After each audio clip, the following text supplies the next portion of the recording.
Iran యుద్ధం ఎక్కడో వందల కిలోమీటర్ల అవతల జరుగుతుంది. మీకేం జరుగుతుంది అనుకుంటున్నారా? అయితే మీరు తప్పులో కాలేసినట్టే. ఎందుకంటే ఆ యుద్ధం మీ ఇంటి బడ్జెట్‌ని చిందరవందర చేస్తుంది. దాన్ని నేను అండర్ 1 మినిట్‌లో ఎక్స్‌ప్లెయిన్ చేస్తా.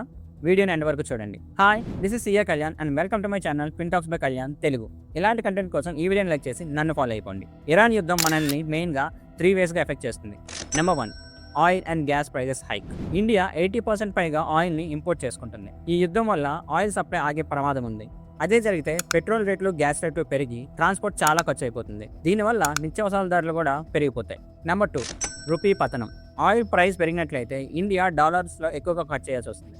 ఇలా కనుక ఖర్చు చేస్తే మన రూపాయి వాల్యూ తగ్గిపోతుంది. అదే కనుక జరిగితే అన్ని దిగుమతుల కాస్టులు కూడా పెరిగిపోతాయి. Number 3, stock market bleed. Aviation, chemicals and paint companies ఈ ఆయిల్స్ని వాడుతుంటాయి.